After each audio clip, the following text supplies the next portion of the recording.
காலை தியானத்துக்கு ஆதாரமாக முதலாவதாக ஆதியாகமம் 22ஆம் அதிகாரம் வசனங்கள் 1 முதல் 14 வரை, யாக்கோபு 17ஆம் அதிகாரம் வசனங்கள் 17 துவங்கி 26 முடிய கொண்டு ஆபிரகாமினுடைய வாழ்க்கையில ஆண்டவருடைய அற்புதமான செயல்பாடுகளை குறித்து நாம் படித்துக் கொண்டு வருகிறோம். ஆபிரகாம் உங்களை போன்று என்னை போன்று ஒரு சாதாரண மனிதன். சாதாரண மனிதன் என்று சொல்லும் பொழுது உங்களை போன்று என்னை போன்று மட்டுப்பட்டவன், உங்களை போன்று என்னை போன்று பலவீனமுடையவன். பல நிலையில் இருக்கலாம். அறிவில குறைவுள்ளவனா இருக்கலாம், சரீரத்தில் பாடு நிறைந்தவனா இருக்கலாம், வாழ்க்கையிலே தோல்வி அடைந்தவனாக இருக்கலாம், குறைவுள்ளவன். He was not a perfect man. He was not a super saint. No, he was an ordinary man. ஏன்னா சில நேரம் நம்ம சிந்திக்கும் போது ஆபிரகாம் எவ்வளவு பெரிய மனுஷன் சார், நம்ம எல்லாம் என்னங்க இப்படி சொல்லி அப்படியே இருக்கிறாங்க. நம்ம அது ஒரு சாக்கு. தோல்விக்கு, பழைய வாழ்க்கைக்கு, வெற்றியற்ற வாழ்க்கை நாமளே ஒரு சாக்கு சொல்லிக்கிறோம். தமிழ்ல சொல்லுவாங்க பாருங்க, நொண்டி குதிரைக்கு சறுக்கின்ற சாக்குன்னு. அந்த நம்மலாம் ஆபிரகாம் கிட்ட போக முடியுங்களா? அவரு எவ்வளவு பெரிய ஆளுங்க அவரு. இப்படியே சொல்லி சொல்லிய நம்மளை ஏமாற்றின்னு இருக்கிறோம். கருமையா ராகாள் இன்னும் பெரிய பசுத்த வாட்டிங்களா?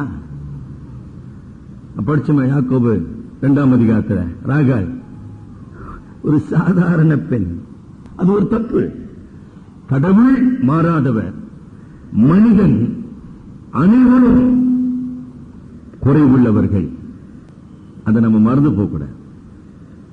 தட் இஸ் எ காமனாலிட்டி என்று சொல்கின்றோம். மனிதத்துவத்தில், மனிதர்கள் மத்தியில் நாம் அனைவரும் பல குறைகளை உடையவர்களாக, பலவீனங்களை உடையவர்களாக, மட்டுப்பட்டவர்களாக, தவறு செய்யக்கூடியவர்களாக தான் இருக்கிறோம். ஆனா அப்படிப்பட்ட மனிதர்களை கடவுள் மாற்றி அமைக்கிறார். அதுதான் உண்மை. உங்களை என்னைய மாற்றி அமைத்திருக்கிறாரா? உங்களிலும் என்னிலும் அவருடைய வல்லமை வெளிப்படுகிறதா? அதுதான் கேள்வி. சார் அவரு வேற சார், நான் வேற சார், அப்படி இல்லை சார். ஆக இந்த கருமையானவர்களே, 11ஆம் வசனத்தில் ஆபிரகாமை குறித்து ஆண்டவர் ஒரு சாட்சி கொடுக்கிறார். 12ஆம் வசனத்தின் பின்னின பகுதியில் வருது, ஆபிரகாமே நீ தேவனுக்கு பயப்படுகிறவன் என்று இப்பொழுது அறிந்திருக்கிறேன். கடவுள் ஆபிரகாமை குறித்து கொடுத்த சாட்சி.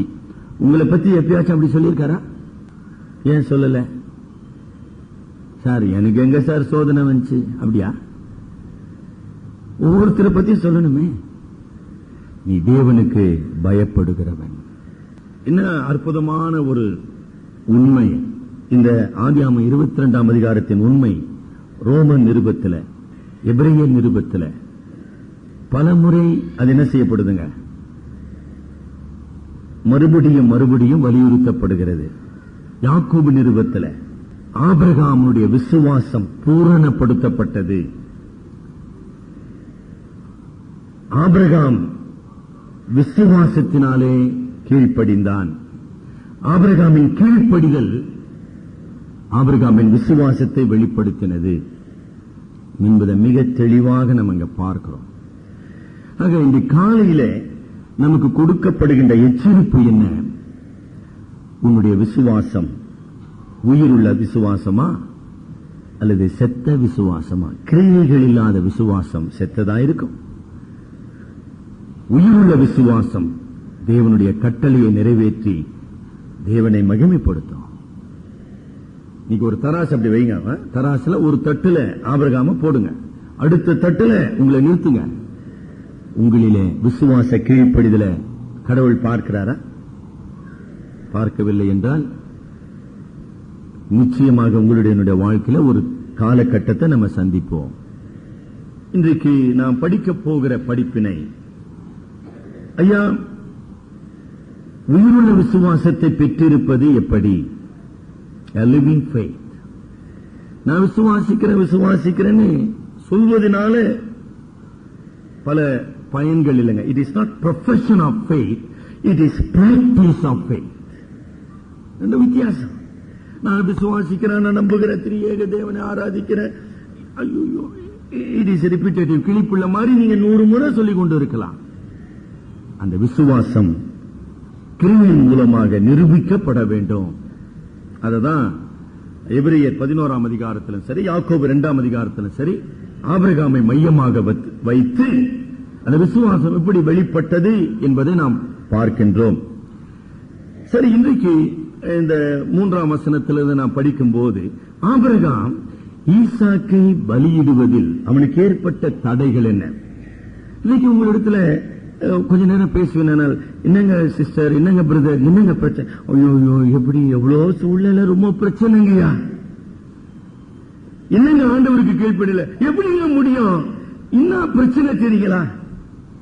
We blame the circumstances.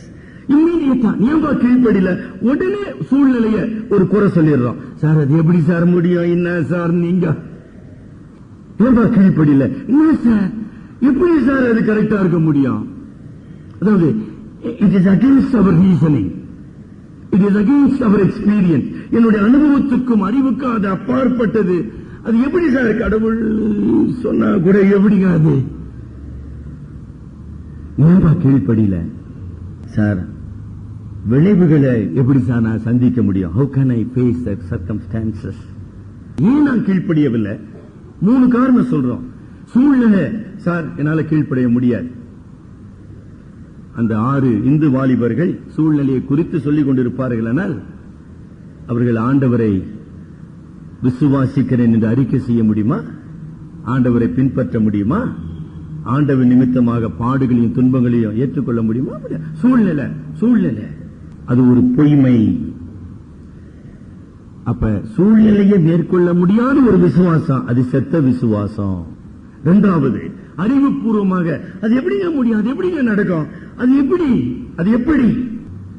அப்ப அந்த விசுவாசம் கடவுளுடைய வார்த்தையை பொறுத்ததல்ல, என்னுடைய அறிவை பொறுத்ததாக இருக்குது. அதுக்கு பேரு விசுவாசம் அல்ல. விசுவாசம் என்பது நான் கடந்த செய்தியில சொன்னேன், taking God at his word, finished, no argument. நீ அறிவை குறித்து, அறிவு தப்பு சொல்ல, அறிவு ஆண்டவர் தான் கொடுத்தாருங்க. அந்த அறிவு எப்படி வேலை செய்யணும்னு நம்ம படிக்க போறோம். விசுவாசம் அறிவை எப்படி மாற்றி அமைக்குதுன்னு படிக்க போறோம். ஆனா அறிவு கடவுளுக்கு எதிராக மாற்றப்படக்கூடாது. அப்ப சாத்தான் என்ன சொல்றான்? அது எப்படி நடக்கும், அது எப்படி நடக்குங்க, அது எப்படிங்க முடியும்? 3வது, நான் கடவுளுக்கு கீழ்ப்படிவேனானால் விளைவுகளை நான் எப்படிங்க சந்திக்க முடியும்? விளைவுகளை, கான்சிக்வன்சஸ், விளைவுகளை சிந்தித்து கீழ்ப்படிவதல்ல விசுவாசம். விளைவுகளை கடவுளிடத்தில் ஒப்பு கொடுத்து கீழ்ப்படிவது விசுவாசம். அதுதான் இங்க ஆபிரகாம் செய்ற. நல்லா விளங்குச்சுங்களா? என்ன அழகான ஒரு உண்மை. ஐயோ, என் மகனை நான் பலியிட்டுட்டேனா, அந்த மகன் திரும்பி வருவானா? அதான் விளைவு. விளைவுகளை கர்த்தரிடத்தில் ஒப்பு கொடுத்து விட்டு கீழ்ப்படிதல் விசுவாசம். விளைவுகளை இன்னைக்கெல்லாம் சிந்தித்துக் கொண்டிருக்கலாம்பா. There may not be any answer. இன்னொன்னு சொல்ல விரும்புகிறேங்க, விளைவுகள் உங்க கருத்துல என் கருத்துல இல்லைங்க. We are not the Lord of our life. நம்முடைய வாழ்க்கையினுடைய ஆண்டவன் நான் அல்ல. நாளை நடப்பதை நீ அறியாயே. Are you the Lord of the universe? No. விளைவுகள் உன் கருத்தில் இல்ல, என் கருத்தில் இல்ல, ஆண்டவருடைய கருத்தில் இருக்குது. அந்த ஆண்டவர் சொல்றார், கீழ்ப்படிப்பா. இன்றைக்கு உங்களுடைய விசுவாசம் செத்ததா உயிருள்ளதா? சும்மா திருப்பி திருப்பி சூழ்நிலையை பேசிக் கொண்டிருந்தா உங்களுடைய விசுவாசம் செத்தது. அறிவுபூர்வமாக நீங்கள் சிந்தித்துக் கொண்டிருப்பீர்கள், உங்கள் விசுவாசம் இன்னும் கடவுளுடைய வார்த்தையினால உங்கள் சிந்தைகள் ஆட்கொள்ளப்படவில்லை. உங்கள் விசுவாசத்துக்கு ஐயோ இது இப்படி ஆயிடும், ஐயோ அப்படி சொல்லிக் கொண்டிருப்பீர்கள். அங்கு பயம் தான் இருக்குது, வெளிய விசுவாசம் இல்ல. நன்மையின் சொருபியாகிய கடவுள், சர்வ வல்லமையுள்ள கடவுள் எல்லா விளைவுகளையும் மாற்றி அமைக்க வல்லவர் அப்படின்னு உங்களுக்கு நம்பல. அது எப்படி சார் முடியும்? தெளிவு பண்ணீங்க. விசுவாசம் ஒத்துக்கிட்டு மேலுக்கு இருந்து உழுதுங்களா? It is induced by the Spirit of God through the Word of God. ஆவியானவர் கர்த்தருடைய வசனத்தை உன் இதயத்திலே உன்னுடைய சிந்தையிலே ஊடுருவச் செய்வதனாலே விசுவாசத்தை உருவாக்குகின்றாரே ஒழிய மேல இந்த பொத்துக்கிட்டு எதுவும் விடுறது இல்லைங்க. It is not something unusual, supernatural revelation or action. No. நல்லா ஞாபகம் வச்சுக்கொள்ளுங்க. கர்த்தருடைய வார்த்தை தோன்றினது, ஆபிரகாமே உன் ஏக புத்திரனும் உன் ஏக சூதனும் உன் நேசகுமாரனுமாகிய ஈசாக்கை பலியிடு. There ends the matter. Nothing more. அதுக்கப்புறம் வானம் திறந்ததா? இல்லை. It is not supernatural happenings. அதாவது என்னுடைய உணர்ச்சியை தூண்டக்கூட, என்னுடைய அறிவை கவர்ந்து இழுக்கக்கூடிய, to have an impact. No, no. It's a mere word of God. ரொம்ப கஷ்டமான ஒரு உண்மைங்க. விசுவாசம் கர்த்தருடைய வசனத்தினாலே மட்டும் வருங்க. ஆபிரகாமுக்கு என்ன தடைகள் அவன் சந்தித்தான்? ஈசாக்கை பலியிடுவதில் ஒரு புறம், மறுபுறம் தேவனுடைய கட்டளைக்கு கீழ்ப்படிவதில் என்ன தடைகளை அவன் சந்தித்தான்? முதல் தடை, கடவுள் நரபலியை கேட்பது கிடையாது. கடவுள் கொலை செய்ய மனிதனை நடத்துவது கிடையாது. ஆனா இங்க சொல்றாரு, அறிவுக்கு எதிர்மாறானது. It is against my understanding. Yes. இரண்டாவது, ஒரு தகப்பன், the relationship between Abraham and Isaac is father and son. இப்ப கடவுள் அந்த ஈசாக்குக்கு என்னை தகப்பனாக வைத்திருக்கிறார். தகப்பனாகி எனக்கு ஈசாக்கை பிள்ளையாக வைத்திருக்கிறார். the relationship, தகப்பன் பிள்ளை என்கிற உறவு. ஆக ஒரு தகப்பனாக பிள்ளையை கொலை செய்வது கடவுளுடைய சிருஷ்டிப்பின் தன்மைக்கு மாறானது. It is against natural created relationship. It is against. ஒரு தகப்பனுடைய கடமை என்ன? பிள்ளைக்கு பாதுகாப்பு கொடுக்க வேண்டும், அன்பு கூற வேண்டும், அவனை வாழ வைக்க வேண்டும், அவனை சாகடிப்பதல்ல. It is against. அதுக்குதான தகப்பன். சார், தகப்பனே கொண்டான்னு அதை எப்படி புரிஞ்சுக்க முடியும்? அது எப்படி முடியும்? எத்தனை ஆட்ஸ், எத்தனை பிரச்சனைகளை ஆபிரகாம் சந்திக்க வேண்டியதா இருந்தது. மூன்றாவதாக, ஈசாக்கை பலியிட கடவுள் ஏதாச்சும் காரணம் சொன்னாரா? இஸ்மவேல உன் அடிமை பெண்ணாகிய ஆகாரிடத்தில் பிறந்த இஸ்மவேல வெளியே அனுப்புன்றதுக்கு காரணம் சொன்னார். ஈசாக்கை பலியிட ஏதாச்சும் ஒரு காரணம் சொன்னாரா? ஒரு காரணம் கொடுக்கப்படவில்லை. அப்ப என்ன, எப்படி புரிஞ்சுக்கிறது? ஏன் காரணம்? If there is a good purpose. ஆமா சார், கடவுள் சொன்ன காரணம் ரொம்ப நியாயமான காரணங்க அப்படின்னா கூட, it may convince my mind. Correct sir, correct sir, அப்படி ஒண்ணும் சொல்லலீங்களே. ஒரு காரணம் ஆண்டவர் சொல்லலையே. நான்காவதாக, ஈசாக்கை பலியீடு என்று இன்றைக்கு சொல்லுகின்ற அதே கர்த்தர், அந்த ஈசாக்கை நான் ஆசீர்வதிப்பேன், அவன் மூலமாக பெரிய சந்ததி, எண்ணிக்கை கடங்காத நட்சத்திரங்களை போல சந்ததி உருவாகும் சொன்னார. ஆக இன்றைக்கு கடவுளுடைய கட்டளை நேற்று கொடுத்த கடவுளுடைய வாக்குத்தத்தத்துக்கு முரணாக இருக்கிறது. அது எப்படி முடியும்? எங்க உங்களுக்கு எனக்கு தான் சிந்திக்க தெரியுங்களா? ஆபிரகாமுக்கெல்லாம் ஒண்ணு சிந்திக்க தெரியாது அப்படி நினைக்கிறீங்களா? நாங்க முட்டாளா? Abraham he had a direct revelation from God.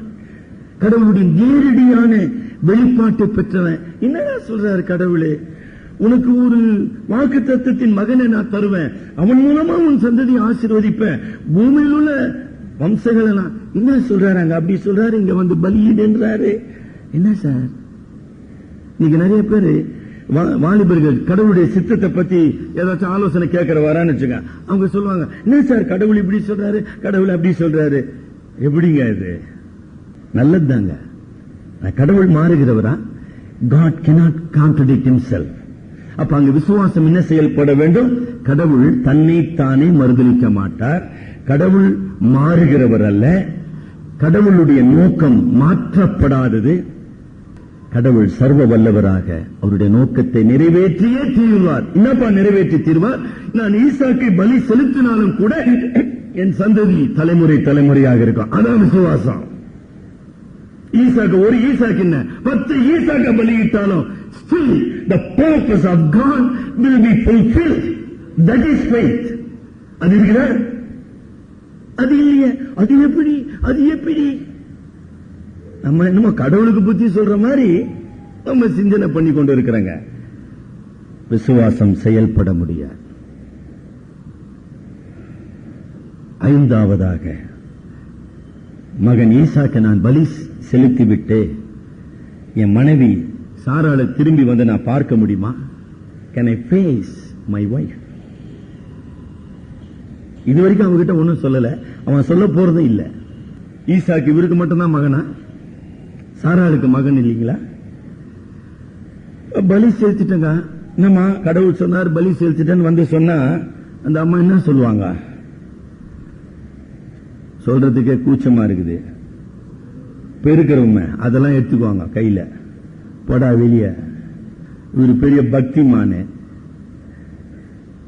யோபு ஒய்ஃப் என்ன செஞ்சிருப்பாங்கன்னு நினைக்கிறீங்க? தெரியுமா? அவங்க யோபு ஒய்ஃப் ஒருத்தர் இருந்தாங்க. சாராளால அதை புரிந்து கொள்ள முடியுமா? சாராள் அதை நம்ப முடியுமா? என்ன வயசாகி போச்சு கிழவனுக்கு, பெண்ணாச்சு நிற்கிறான், என்ன பண்ணான்னு தெரியலையே. She will put the whole blame on her husband. Nobody will believe it. யாராச்சும் நம்புவாங்களா? கடவுள் தான் சொன்னாருன்னு வாக்குத்தத்த மகன், கடவுள் தான் எனக்கு அந்த அற்புதமான மகனை கொடுத்தாரு, அவரு போய் பலி கேட்பாரா? வந்தாலே உங்க மனைவில வித்தியாசமா சொல்லுவாங்க நினைக்கிறீங்களா? நினைக்கிறீங்க? ஐயோ பெரிய தப்புங்க அது. அப்படிதாங்க சிந்திக்க முடியும். நம்ம பிராக்டிகலா சிந்திக்கணுங்க.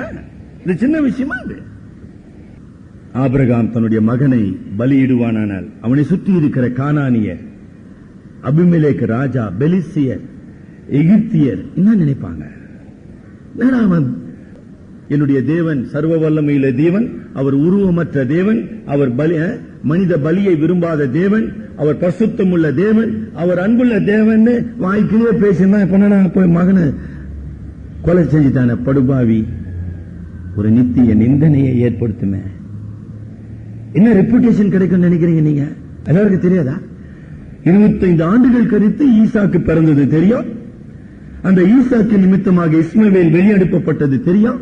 எல்லாருக்கும் தெரியுமே. எல்லாரும் அங்கதான் இருக்கிறாங்க. Everybody is looking after him. நம்ம 21ஆம் அதிகாரத்தை அபிமெலேக்கு ராஜா பார்த்து கொண்டிருக்கிறான். நீ தேவனுடைய தீர்க்கதரிசி, தேவனுடைய ஆசீர்வாதத்தின் பாத்திரம், நீ என்ன சொல்றிய அது நடக்குதப்பா. A great prophet of God. அப்படிப்பட்ட ஒரு மனிதர் இப்படிப்பட்ட ஒரு கொடும் செயலை எப்படிப்பா செஞ்சான்? இத்தனை பிரச்சனைகளின் மத்தியில ஆபிரகாம் கீழ்ப்படினான். அதாங்க பிரமாதம், அதான் விசுவாசம். இத்தனை தடைகள் இல்ல. ஈசாக்கு கிட்டே அவன் சொல்லியிருக்கான்னு வச்சுங்க, ஈசாக்கு உன்னதான் பலியிட போறேன்னா இந்த போயினே இருக்கப்பா வந்துடுறான்மா. நம்ம ஊர் பசங்கன்னா அது என்னப்பா நீங்க போயினே இருக்க வந்துனே இருக்கிறான்மா, அவ்வளவுதான். அந்த மாதிரி பிள்ளைங்கலாம் இருக்குதுங்க அந்த உலகத்துல. நம்ம சிரிக்கிறோம், பட் அது கரெக்ட். முட்டாள்தனமா, அதாவது அவசரத்துல ஆத்திரத்துல உன்னால இப்ப தலைவலியே இருக்குது, என்னத்த பண்றது, உன்னை பெற்று என்ன புண்ணியம் இப்படி எல்லாம் உளறி கொட்டி sometimes we make things worse. ஆங்கிலத்தில் we make mess of things. ஒரு பிரச்சனை வந்த உடனே நம்ம நினைத்தபடி சில காரியங்கள் நடக்கணும், ஒரே அமக்கலாம் அப்படியே பிச்சு உதறிடுவோம் எல்லாரையும். அல்ல ஆபிரகாம் அப்படி செஞ்சானா? விசுவாசி பதறான்,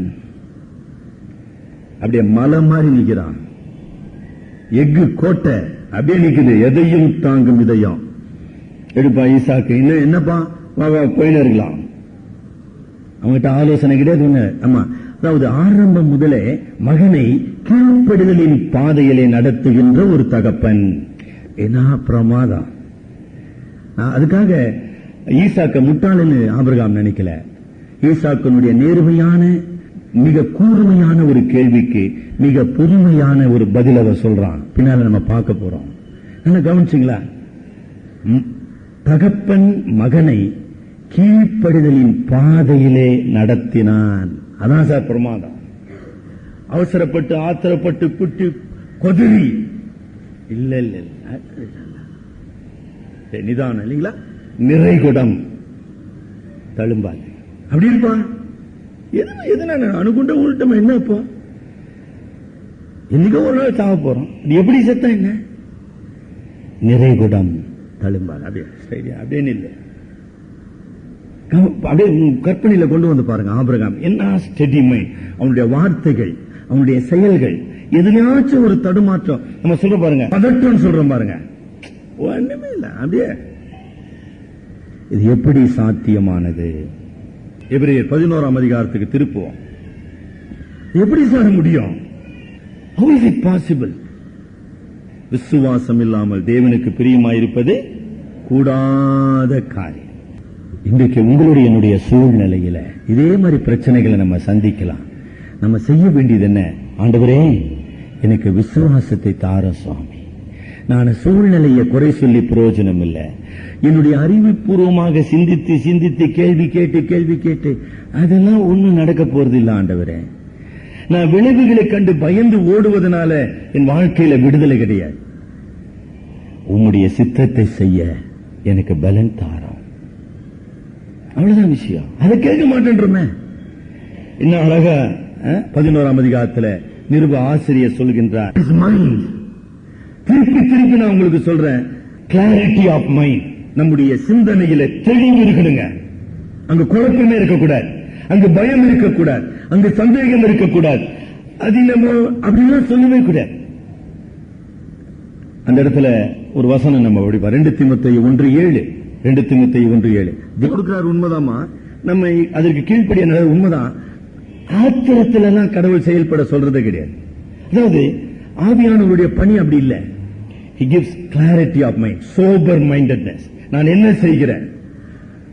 ஆபிரகாம் தன்னுடைய சிந்தையில, தன்னுடைய தீர்மானத்திலே, தன்னுடைய சித்தத்திலே ஈசாக்கை பலியாக ஒப்புக்கொடுத்தான். இன்னைக்கு நிறைய பேர் அதை நம்ம செய்யல. அப்படி எப்படிங்க செய்யல அது வடிவம் பெறும்? சிந்தனையில வரலீங்களே. கடவுள் என் ஆண்டவர் என்பதை என் சிந்தனையிலே நான் இன்னும் ஏற்றுக்கொள்ள, எங்க நான் செயல்ல காட்ட போறேன்? எங்க காட்ட போறேன்? என்ன நடக்கிறது இல்ல.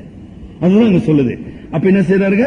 18ஆம் வசனத்துல, ஈசாக்கினிடத்தில் உன் சந்ததி விளங்கும் என்று அவனோட சொல்லப்பட்டிருந்ததே கடவுளுடைய வாக்குத்தத்தம். இப்படிப்பட்ட வாக்குத்தத்தங்களை பெற்றவன் மரித்தோரில் இருந்து எழுப்ப தேவன் வல்லவராய் இருக்கிறார் என்று எண்ணி ஈசாக்கை ஒப்புக்கொண்டார்.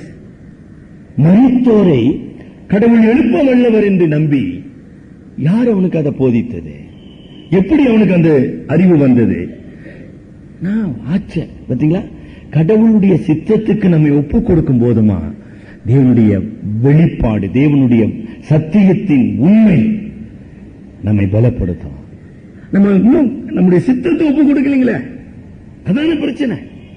அவங்களோட சாக்கு சொல்லிருக்காம, சாமி அதுக்கு நான் ஒப்பு கொடுத்துறேன், ஆனா அந்த வயசுக்கு எந்த பையனாச்சு சார், இவன் எப்படி சார் கீழ்ப்படிவான், நான் எப்படி பேசி பாக்கட்டுங்களா கொஞ்சம் அப்படின்னா, நான் ட்ரை பண்ணி பாக்குறேன், I will try to convince him அப்படின்னா, ஆபிரகாம் தூக்கிடா நரக நட finished.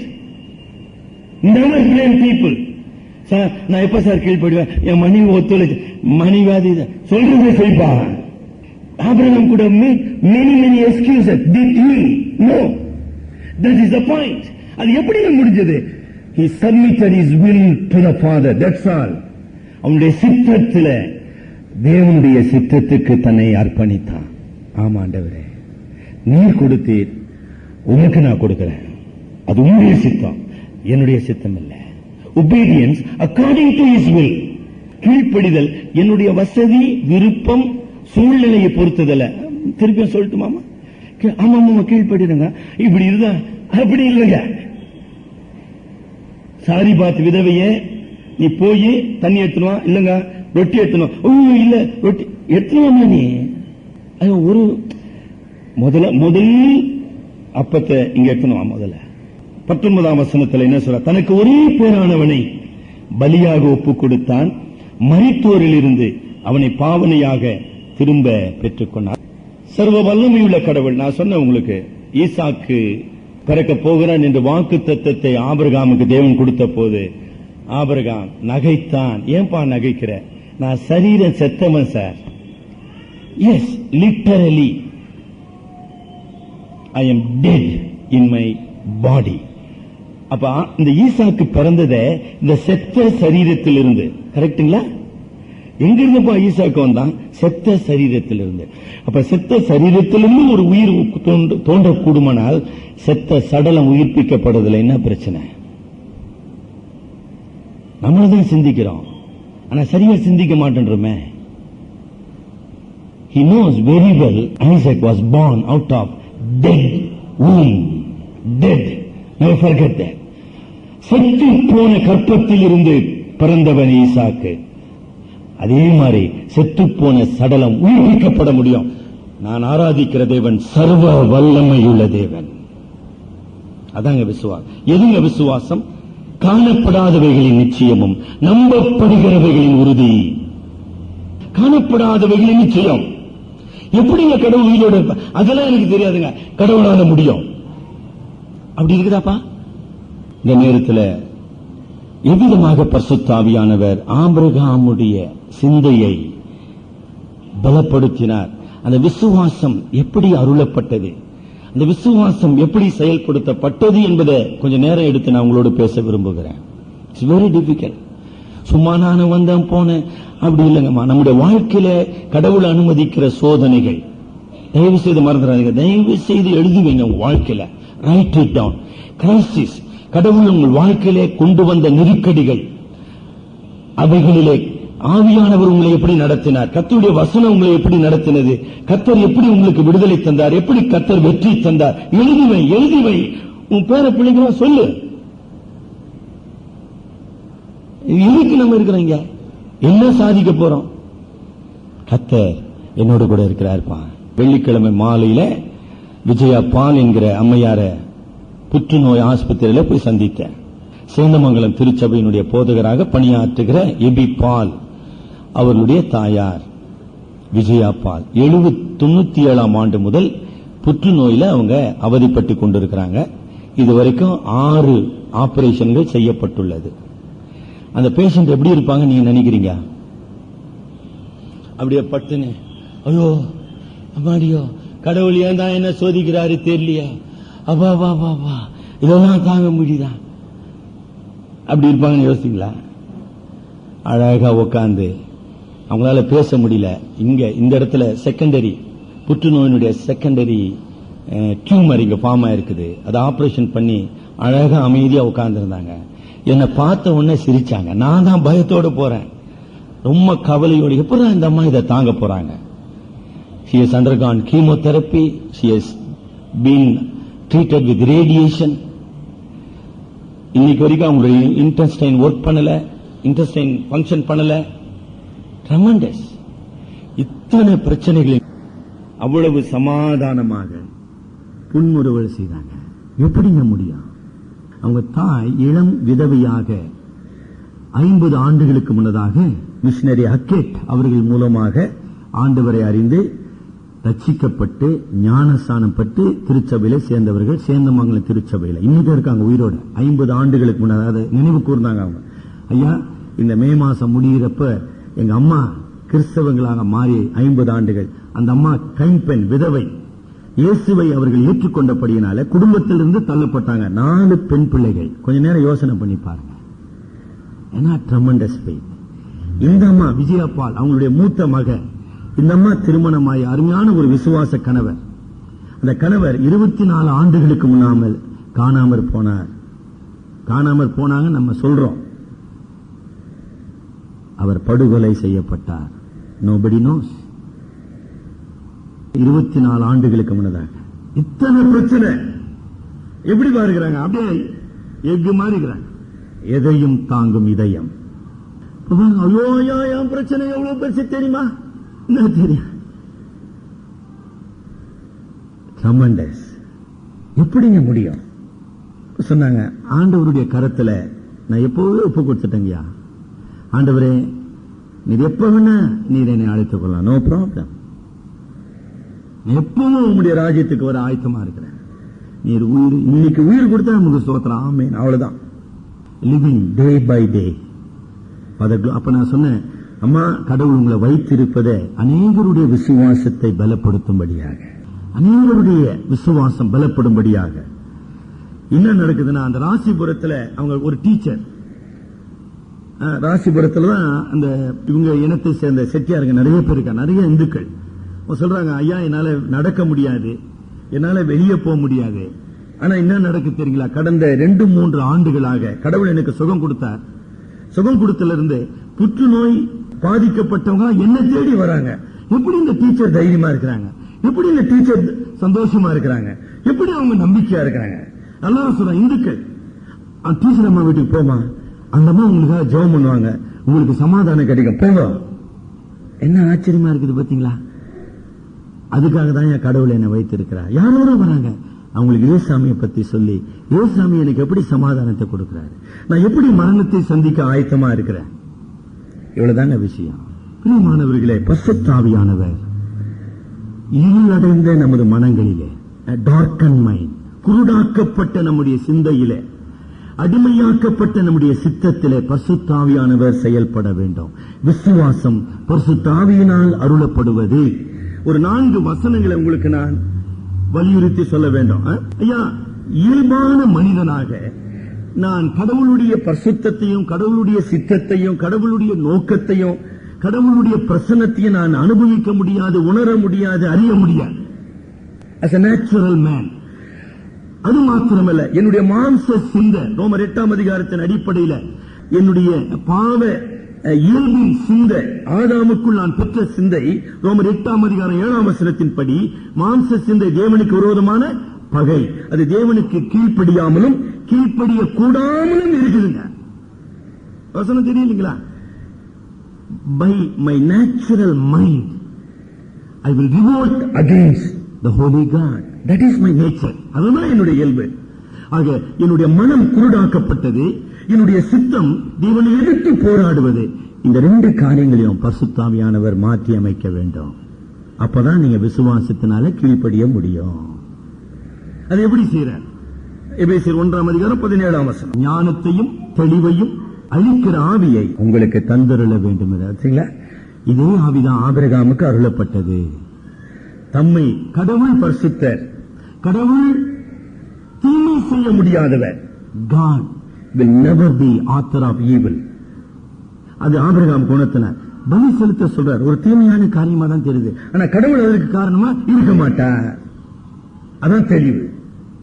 கடவுள் பரிசுத்தர், அவர் தவறு செய்ய முடியாதவர். அதுவே அவர் சொல்ற கட்டளை சரி. ஆனா நம்ம அப்படி சிந்திக்கலையே. கர்த்தருடைய ஆவியானவர் நம்முடைய மனங்களை ஒளிவிட செய்ய வேண்டும். Enlightened mind, illuminated mind.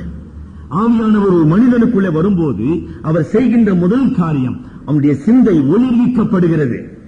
இன்னும் ஒளிர்விக்க, கடவுள் யார் என்பதை அவன் அறிந்து கொள்ளுகிறான். கடவுளுடைய பரிசுத்த தன்மையை அவன் புரிந்து கொள்ளுகிறான். கடவுளுடைய சித்தம் என்னை பொறுத்த மட்டிலே அது நன்மையானது என்பதை அறிந்து கொள்ளுகிறான். திருமதி விஜயாப்பால், இந்த எங்க கணவர் 24 ஆண்டுகளுக்கு முன்னதாக அவர் என்னை விட்டு எடுக்கப்பட்டார். அது கடவுளுடைய நன்மையான சித்தம் சார், அதுக்கு நான் கீழ்ப்படுகிறேன். எனக்கு புற்றுநோய் வந்திருக்குது, கடவுளுடைய நன்மையான சித்தம். ஆண்டவரே, இந்த சரீரத்தை உங்களுக்கு ஒப்புக் கொடுக்கிறேன். நல்லா விளங்குதுங்களா?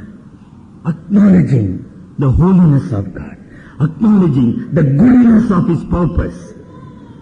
அதுல ஒரு தவறு இருக்க முடியாது. அவரின் வாழ்க்கையில செய்வது அனைத்தும் சரி.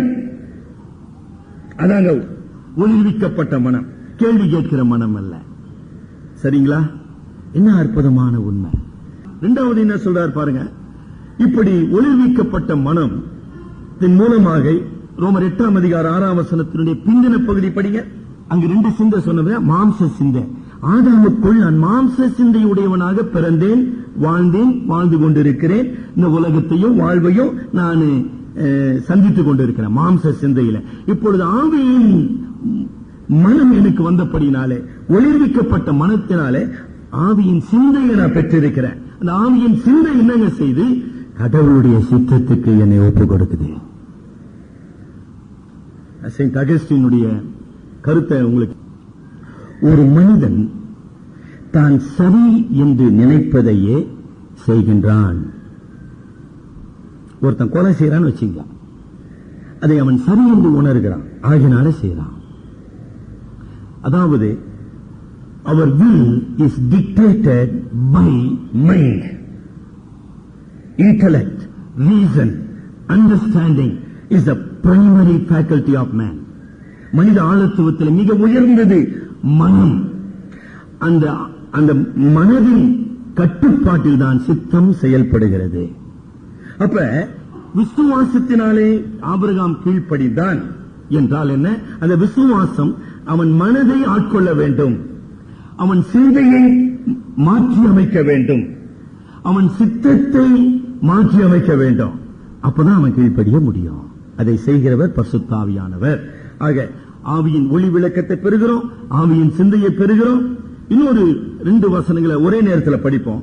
எபேசியர் 4:23, ரோமர் 12:2 நான் நினைக்கிறேன், 12:2. in mind. ரோமர் வேஷம் தெரியாமல் தேவனுடைய நன்மையும் பிரியமும் பரிபூரணமான சித்தம் இன்னதென்று பகுத்தறியத்தக்கதாக எங்கள் மனம் புதிதாகிறதினாலே மறுரூபமாக. Without the Holy Spirit, renewal of mind, we cannot obey God. That is faith. Faith என்றால் என்ன? கடவுள் யார், அவருடைய நோக்கம் என்ன, அவருடைய கட்டளை எப்படி சரி, அதை நான் நம்பி கீழ்ப்படிவது. அவ்வளவுதான் விஷயம். அப்ப நான் கீழ்ப்படியவில்லை என்றால், என்னிடத்தில் விசுவாசம் இல்லை என்றால் என்னங்க கருத்து? இன்னும் கடவுளை பற்றிய அறிவு எனக்கு சரியா இல்ல, கடவுளுடைய நோக்கத்தை பற்றிய தெளிவு எனக்கு இல்ல, கடவுள் எனக்கு நன்மையானதை செய்கின்றார் என்கிற நம்பிக்கை எனக்குள்ள இல்ல. அதான் காரணம். ஒளி விளக்கம் பெறுதல், ஆவியின் சிந்தை கொண்டிருத்தல், புதிதான ஆவி உள்ளவர்களாக மனம் மறுரூபமாக்கப்படுதல். 4வதாக ரோமர் 8:14. ரோமர் 8:14 being controlled by the Spirit. ஆக என்னுடைய ஆழத்துவம், என்னுடைய மனம், என்னுடைய சித்தம், என்னுடைய உணர்ச்சி, என்னுடைய விருப்பம், என்னுடைய சரீரம் அனைத்தும் ஆவியானவராலே ஆண்டு நடத்தப்பட வேண்டாம். அதான் அர்த்தம். Those who are led by the Spirit. ஆவியானவர் உங்களை நடத்துறாரா? ஆபிரகாமை நடத்தினார். அடுத்த படியாதான். எப்படி ஆபிரகாமை கடவுள் நடத்தினார்? பலி செலுத்த. உன்னை நடத்துறாரா? ஒளிர்விக்கப்பட்ட மனம், ஆவியின் சிந்தை, a totally new outlook of life with a spiritual understanding, renewed in mind, led by the Spirit. In addition to that, 1 Corinthians 12:9, அந்த ஆவியினாலே விசுவாசமும். This is a special kind of faith to accomplish God's purpose in our life. ரட்சிக்கப்படுகிற விசுவாசம் அல்ல.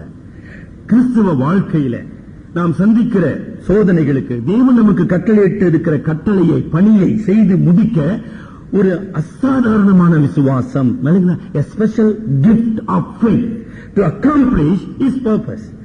தாவீதுக்கு ஒரு அசாதாரணமான விசுவாசத்தை கொடுத்தார் ஆண்டவர். கோலியாத்தை வெற்றி சிறந்தான். அதான் உண்மை. அப்படி ஏதாச்சும் இருக்குதா வாழ்க்கையில? அப்படிலாம் ஒண்ணு இல்லைங்கன்னா மறுபரிசீலனை செய்யணும். என்னுடைய விசுவாசம் உயிருள்ள விசுவாசமா? A special faith to accomplish his purpose. யோசுவாவுக்கு ஒரு சாதாரணமான விசுவாசத்தை கொடுத்தார். அவன் கானானிய ஜாதிகளை வெற்றி சிறந்தான். அதனால்தான் எபிரேயர் 11 விசுவாசத்தினாலே விசுவாசத்தினாலே விசுவாசத்தினாலே ஏன் அது ரிப்பீட் பண்ணப்படுது? We need that faith, a special faith. இந்த இடத்துல ஒரு உன்னதமான ஒரு கீழ்ப்படிதலை வெளிப்படுத்த ஆபிரகாம் விசுவாசிகளின் தகப்பனாக, சகல விசுவாசிகளுக்கு முன்னோடியாக ஒரு அசாதாரணமான செயலை அவன் செய்ய வேண்டும். அவனுடைய விசுவாசத்தை நிரூபிக்க வேண்டும். ஆகையினால அவனுக்கு ஒரு விசுவாசம் கொடுக்கப்பட்டது. நீ அதை கேட்டியாப்பா? Challenges of life should drive us to get greater faith.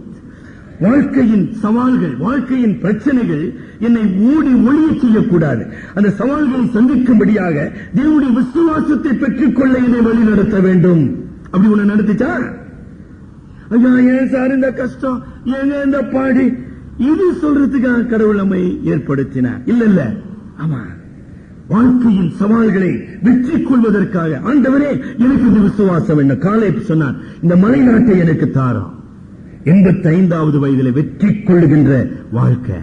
அப்படி ஏதாச்சும் கேட்டிருக்கியா? பிரச்சனையை வச்சு புலம்பின்னு இருக்கிற, கடவுளையே குறை சொல்லி இருக்கிற, இன்னும் கடவுள் கேட்ட இப்படிதான் பேசி நிற்கிற ஒழிய, ஆண்டவரே என்னை வாதிக்கிற, என்னை வேதனைப்படுத்துகின்ற, என்னை தடுக்கின்ற இந்த பிரச்சனையை நான் வெற்றி கொள்ள வேண்டும். உங்கள் விசுவாசமே உலகத்தை ஜெயிக்கிற ஜெயம் சொன்னீரே சாமி, எனக்கு அந்த விசுவாசம் வேணும் ஆண்டவரே. அந்த சிறப்பெனியா பெண் மத்திய 15ஆம் அதிகாரத்தில் என் மகள் பிசாசினால் அலைகழிக்கப்படுகிறாள், தகப்பனே தாவீதின் குமாரனே எனக்கு இறங்கும், எனக்கு இறங்கும் ஆண்டவரே. அப்படி ஒண்ணு நம்ம கேட்க மாட்டேன்றோமே. பிரியமானவர்களே, ஆவியானவர் மனதை ஒளிர்விக்கின்றார், சிந்தையை மாற்றியமைக்கின்றார், புது ஆவியினாலே மறுரூபப்படுத்துகின்றார், நம்முடைய முழு ஆளுத்தினத்தையும் ஆண்டு நடத்துகின்றார். அதற்கு மேலாக தேவனுடைய மகத்துவமான விசுவாசத்தை ஈவாக தருளுகிறார். சோ எல்லாமே அவரால் தான். அதனால்தான் செயின்ட் அகஸ்டின் எப்படி சொன்னார் பாத்தீங்களா, கடவுள் தாம் கொடுக்காத எதையும் எந்த மனிதனிடத்திலும் கேட்பதில்லை. அதெல்லாம் பொன்மொழிகள்னு பேருங்க. அதுக்கெல்லாம் கடவுள் தாம் கொடுக்காத எதையும், ஆபிரகாமே உன் மகனை பலியிடு என்று அவர் சொல்வாரானால் அதை சொல்வதற்கு முன்னதாக அதை பலியிடுவதற்கான விசுவாசத்தை ஆபிரகாமுக்கு கொடுத்துட்டார். லாசருவே நீ வெளியே வா என்று சொல்வாரானால் அவன் வெளியே வருவதற்கான உயிர் ஆற்றல் அவனுக்குள்ள போயிடுச்சு, வெளியே வருவான். That is God. அவர்தான் கடவுள். எப்படி கீழ்ப்படிந்தான் ஆபிரகாம்? வேகமா நம்ம படிச்சிடலாம். 3ஆம் வசனத்தில் ஆபிரகாம் அதிகாலையில் எழுந்து, அதாவது கடவுளுடைய கட்டளையை நிறைவேற்றுவதில் தாமதப்படுத்தவில்லை, கலந்தாலோசிக்கவில்லை. He never took time to consult, ponder over, no immediate action. இன்றைக்கு உங்களுக்கும் எனக்கும் விசுவாச கீழ்ப்படிதலிலே வருகின்ற தடை என்ன, குறை என்ன? ஆமா செய்யலாம் சார், ஆமா சொன்னாருங்க, ஆமா இப்படியே சொல்லினே இருக்கிறோம். ஆபிரகாம் அதுக்கெல்லாம் இடம் கொடுக்கல. எழுந்தா காலையில சேனம் கட்டினா, நடைய கட்டினா, போயிட்டு இருப்பான். ஆக்ஷன், வேகம். கடவுளுடைய சித்தம் என்று நாம் அறிந்திருக்கும் போது உடனடியாக இம்ப்ளிசிட் ஒபீடியன்ஸ், தாமதிக்கவில்லை, வேகமாக செயல்படுதல். சாராளிடம் எதையும் கூறவில்லை, எதையும் கலந்து கொள்ளவில்லை, போயிட்டே இருந்தான். பொருட்களை ஆயத்தப்படுத்தினான். பாருங்க, அவனே எல்லாம் செய்து கொண்டிருக்கிறான். அதாவது கடவுளுடைய சித்தத்தினாலே அவன் உணர்வுகள், அவன் எண்ணங்கள், அவனுடைய எல்லாம் ஆட்கொள்ளப்பட்டது. செயல்பட்டுக் கொண்டே இருந்தான். He was on the move. பயணம் இருக்கிற இடத்துல இல்ல, நடந்து கொண்டே இருக்கிறான். He was not static. எல்லாம் பெரிய விஷயம். நம்ம என்ன பண்றோம், ஒரு அதிர்ச்சியான நடந்த ஒண்ணு அப்படியே திக்கு போய் அப்படியே அதிர்ச்சி அடைந்து அப்படியே பேச்சு மூச்சு இல்லாத ஆயிடுறோம். எப்படி செயல்பட முடியும்? ஒரு சின்ன ஷாக் கேட்டவன அப்படியா, அப்ப என்ன அர்த்தம்? நம்ம நினைக்காதது நடந்தது, நம்ம விரும்பாதது நடந்தது, நடந்ததை நம்மளால ஜீர்ணிக்க முடியல, நம்மளால ஏற்றுக்கொள்ள முடியல, நம்மளால தாங்க முடியல. ஆகவே என்ன ஆயிட்டோம்? பேரலைஸ்ட், செயல் இழந்து போனோம். ஆபிரகாம் உயிருள்ள விசுவாசத்தை உடையவனாக இருந்தபடினால செயல்பட்டுக் கொண்டிருந்தான். எத்தனையோ பாரங்கள் இருந்திருக்கலாம், கவலைகள் இருக்கலாம். நம்ம 77ஆம் சங்கீதம் அதுக்குதான் நம்ம படிச்சோம். அந்த 3 நாட்கள் பயணம், அந்த 3 நாட்கள் பயணத்துல அவனுடைய ஜெபம் என்னவா இருந்திருக்கான்? இதாங்க ஜெபம், அதாங்க நம்ம படிச்சோம். என்ன சொல்றாரு பாருங்க, என் ஆபத்து நாளில் ஆண்டவரை தேடினேன். 2ஆம் வசனம் 77:2. நான் அவரை நினைத்த போது, என் தேவனை நினைத்த போது அலறினேன்றாரு சங்கீதக்காரன். என்னங்க தேவனை நினைத்த போது? ஐயோ, அந்த தேவன் என் மகனை பலி கேட்டிருக்காரு. அவர் எப்படிங்க நினைச்சா? ஐயோ, the very thought of God make me terrorized. 3 நாட்கள் ஏசாமி கெத்செமனில சில மணி நேரங்கள் வேதனைப்பட்டார். சில மணி நேரங்கள். ஆபிரகாம் 3 நாள் தேவனோடு கூட போராடி கொண்டிருக்கிறான். ஆண்டவரே, இந்த வேதனையை நான் தாங்க வேண்டும் சாமி, இந்த இழப்பை நான் தாங்க வேண்டும். யாரிடத்துல சொல்ல முடியுமா? 4ஆம் வசனத்துல, நான் தூங்காதபடி என் கன்னிமைகளை பிடித்திருக்கிறேன், நான் பேச மாட்டாதபடி சஞ்சலப்படுகிறேன். இன்னத்தை பேசி யாருக்கு விளங்க போகுது? இல்ல எனிபடி அண்டர்ஸ்டாண்ட் ஹிம்? யாராச்சும் அவனுக்காக பரிதாபப்பட முடியுமா? இல்லைங்களா? ஒண்ணு நடக்கல. என்ன அழகா பேசிக்கொண்டு போகிறான். It's a beautiful prayer. தாங்க முடியாத ஒரு இக்கட்டான சூழ்நிலையில விசுவாசத்தினாலே தேவனுக்கு நம்மை கீழ்ப்படியும் போது அவருடைய கிருபை நம்மை தாங்குகிறது என்று நம்ம பார்க்கிறோம். பலிக்கான இடத்தை அடையாளம் காண்கிறான். அங்க சொல்றார், அங்கு 4ஆம் வசனத்தினுடைய பகுதியில ஆபிரகாம் தன் கண்களை ஏறெடுத்து பார்த்து தூரத்தில், அப்ப கடவுள் என்ன சொன்னாரு, நான் காட்டுகிற இடத்துக்கு இந்த இடம் இப்படி இருக்கும் பாருங்க. நான் அவன கையில மேப்பா வச்சிருந்தான், அவன் என்ன கிடையாது, இந்த இடத்துக்கு போ நான் காட்டுவேன். அது எந்த இடத்தை ஆண்டவர் காட்டிக் கொண்டிருக்கிறார்? பர்சுவேஷன், தொடர்ந்து பின் செல்லுதல். ஈசாக்கு ஓட்டுக்கிட்ட போறான், அதான் கவனிக்கல. கடவுள் எந்த இடத்தை காட்டுறாருப்பா? இஸ் பர்சுவிங் இன் ஃபெய்த், தேடிக்கொண்டு போகிறான். வேலைக்காரர்கள் இருந்து வரக்கூடிய தடைகளை நிறுத்திவிட்டாங்க. இங்க இருங்கப்பா, நாங்க போய் இன்னும் அருமையான ஒரு பதில், நாங்கள் அவ்விடம் மட்டும் போய் தொழுது கொண்டு உங்களிடத்தில் திரும்பி வருவோம். என்ன தெளிவு பாருங்க, அவ்வளவு உறுதி அவனுக்குள்ள இருந்தது. அப்புறம் என்ன செய்யறாரு, ஈசாக்கு நல்ல கேள்வி கேட்டாருங்க. கேள்வி கேட்டதுக்கு பதில் கொஞ்சம் விறகு தூக்குப்பானாரு. பேசலாம் பேசலாம், பலி ஆடுதானே வேணும், ஆடுதானே நீ கேட்கிற, முதல்ல தூக்கு, விறகு தூக்கு முதல்ல. கடவுள் ஏற்படுத்துகின்ற we will sacrifice the lamb provided by God. கடவுள் அளிக்கின்ற ஆட்டை பலி செலுத்துவோம். அப்ப ஈசாக்க சிந்திக்க வைக்கிறான். எங்கடா இருக்குது ஆடு? ஆடு எங்க இருக்குது? ஆடு இல்லைன்னு சொல்லல, நீதான் ஆடுன்னு சொல்லல. நல்ல கவனிங்க, ஆபிரகாம் பொய் சொல்லல, அவனுடைய விசுவாசத்தை தூண்டுகிறான். கீழ்ப்படிதலுக்கு a passive obedience, beautiful. இதுதான் விசுவாசத்தினால. அதனால்தான் 2 பேதுரு சொல்றாரு, எல்லாமே அங்க இருக்குதுங்க, நமக்கு தான் தெரியல. 2 பேதுரு 1ஆம் அதிகாரத்துல விசுவாசத்தோடு எதெல்லாம் நம்ம சேர்த்து செயல்படணும்னு பைபிள் நமக்கு சொல்லுது. எதை பேசணும், எதை பேசக்கூடாது, அது எப்படி பேசணும். 5ஆம் வசனம் 2 பேதுரு 1:5, உங்கள் விசுவாசத்தோட தைரியத்தையும், தைரியத்தோட ஞானத்தையும், ஞானத்தோட இச்சாரு. ஐயோ என் மகனே உனதான கத்த அப்படின்னாரா? நம்ம சொல்றாங்க சீன் காட்டுறதுன்னு. நல்லா புரிஞ்சிச்சு எல்லாருக்கும், எனக்கு தான் புரியலங்க. சீன் நீ காட்டினாருங்களா? நீ ஒண்ணு இல்லாததுக்கெல்லாம் சீன் காட்டினுங்கிற, ஊரைய கூட்டி கூப்பிட்டு அப்படியே கூட்டிடுற, கூச்சல் குமானம் பண்ணி என்னப்பா சீன் காட்டினுங்கிற? சொல்றத செய்ப்பா. Understand, live by the faith of God. பிறகு தூக்கு, பேசலாம் பேச, ஆடுதானே. We will discuss about it. Come on, carry the wood. நீதான் சுமக்க வேண்டும். நீயே அது இன்டைரக்ட்லி, மறைமுகமாக. அந்த பதில், ஆபிரகாமுடைய பதில் என்ன அழகா இருக்கு. ஆபிரகாம பொறுத்த மட்டில பலியிடுறது கூட பிரச்சனை இல்லைங்க. ஈசாக்கு இந்த கேள்வி கேட்டான் பாருங்க, அதாங்க பிரச்சனை. என்ன பிரச்சனைங்க?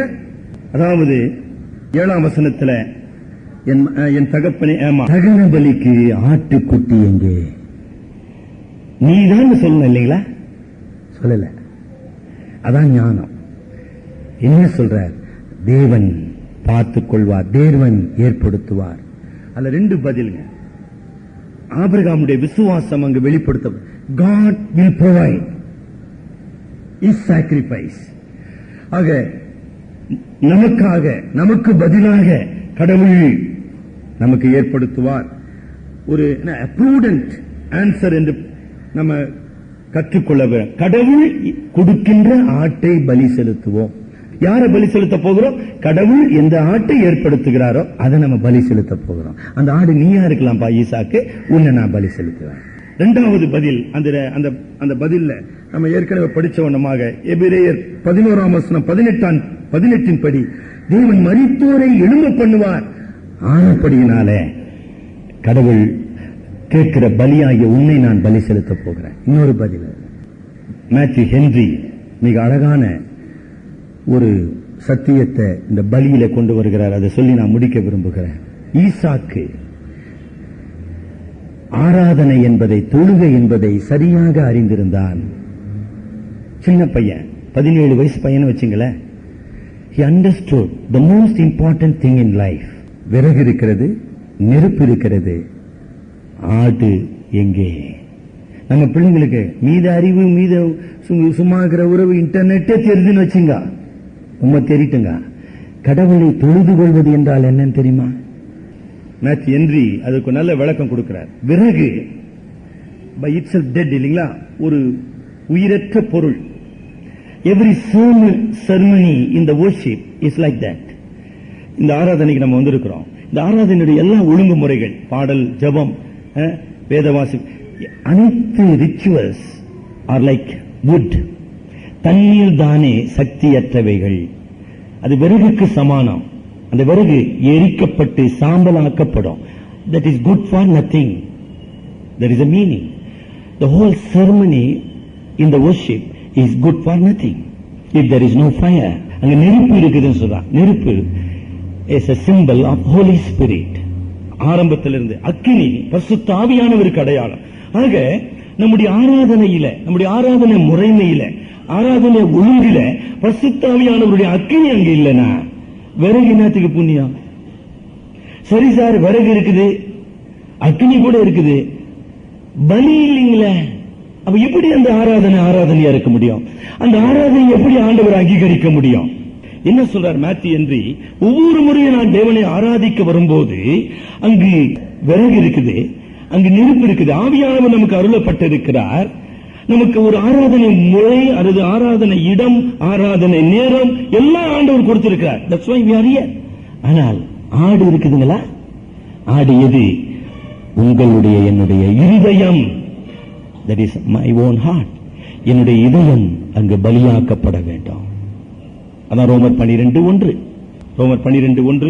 இருக்க சகோதரரே, நீங்கள் உங்கள் சரீரங்களை பரிசுத்தமும் தேவனுக்கு பிரியமுமான ஜீவ பலியாக ஒப்புக் கொடுக்க வேண்டும் என்று தேவனுடைய இரக்கங்களை முன்னிட்டு வேண்டிக் கொள்ளுகிறேன். இன்றைக்கு காலையில நீங்க தேவனை ஆராதிக்க வந்திருக்கிறீங்க. விறகு இருக்குது, ஆவியானவர் இருக்கிறார், நெருப்பு. ஆடு எங்கே? உங்களுடைய இருதயம் இன்றைக்கு தேவனுக்கு பலியாக ஒப்புக் கொடுக்கப்பட முடியுமா? தலைவணங்கி செபிப்போம். ஆடு எங்கே? நீ ரட்சிக்கப்படாத சகோதரனாக இருப்பாயானால், ரட்சிக்கப்படாத நபராக இருப்பாயானால், உனக்காக தேவன் தம்முடைய ஆட்டுக்குட்டியை ஏற்படுத்தினார். உலகத்தின் பாவத்தை சுமந்து தீர்க்கிற தேவ ஆட்டுக்குட்டி இதோ தமது ஒரே பேரான குமாரனாகிய இயேசு கிறிஸ்துவை நம்முடைய பாவங்களுக்கு பதிலாக அவர் ஏற்படுத்தினபடியினாலே பாவ பரிகாரம் என்கிற மாபெரும் மீட்பை, ரட்சிப்பை நமக்கு ஏற்படுத்தினார். ரட்சிக்கப்பட்ட விசுவாசிகளாக இந்த மாபெரும் கடவுளுடைய அன்பை ருசித்தவர்கள், அவருடைய குமாரனாகிய கிறிஸ்துவுக்குள்ளாக தேவனுடைய அன்பு வெளிப்பட்டது. 1 யோவான் 4:10 படி நமது ஒரே பேரான குமாரனை நமக்காக அவர் ஒப்புக் கொடுத்து சிலுவையிலே அவர் நமக்காக மரித்ததினாலே தேவனுடைய அன்பு வெளிப்பட்டது. நம்ம கர்த்தருக்கு நன்றி செலுத்துகிறோம். அதனுடைய விளைவு என்ன சார்? என்னையே நான் பலியாக தேவனுக்கு ஒப்புக் கொடுக்க வேண்டும். இன்றைக்கு இந்த காலையில தேவனை நீங்க ஆராதிக்க வந்திருக்கிறீங்க. ஈசாக்கு மூலமாக ஆவியானவர் நம்மோடு கேட்கிற கேள்வி, ஆடு எங்கே? ஆண்டவரே, என்னுடைய இதயம், இதயம் என்று சொல்லும்போது என்னுடைய நோக்கம், என்னுடைய விருப்பம், என்னுடைய சித்தம், என்னுடைய லட்சியம், இவைகளை நான் தேவனுக்கு பலியாக ஒப்புக் கொடுக்கிறேன். நீங்களும் நானும் சொல்ல ஆயத்தமா இருக்கிறோமா?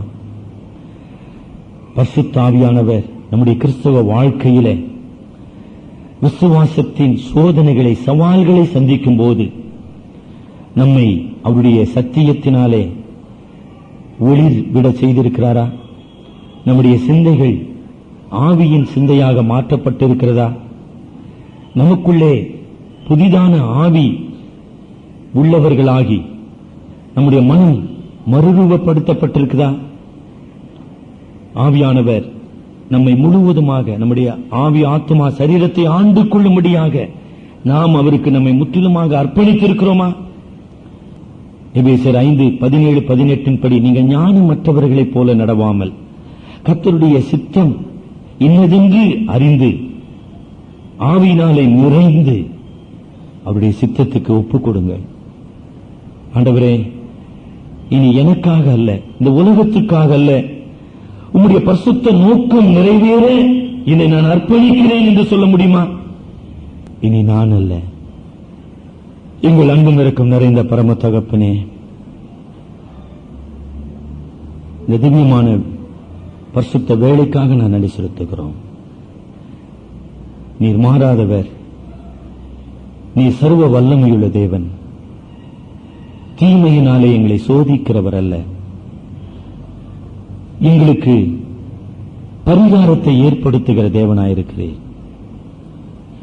ஆபிரகாமை தேவரீர் உம்முடைய ஊழியனாக, உம்முடைய பிள்ளைகளுக்கு விசுவாசிகளின் தகப்பனாக நீர் ஏற்படுத்தினீர். அதற்காக நன்றி செலுத்துகிறோம். நாங்கள் அறிவையும் எங்களுடைய சொந்த அனுபவத்தையும் எங்களுடைய சொந்த சூழ்நிலைகளையும் விளைவுகளையும் சிந்தித்து நாங்கள் அவிசுவாசத்துக்கு இடம் கொடாமல், நாங்கள் இருதயத்தை கடினப்படுத்தி நாங்கள் கீழ்ப்படியாதவர்களாக போகாதபடி உமது ஆவியானவர் மூலமாக எங்கள் மனம் மறுரூபமாக எங்களை ஒப்புக் கொடுக்க உதவி செய்யும். எங்கள் அருமை இரட்சகர் மூலம் வேண்டிக் கொள்கிறோம் பிதாவே. ஆமேன்.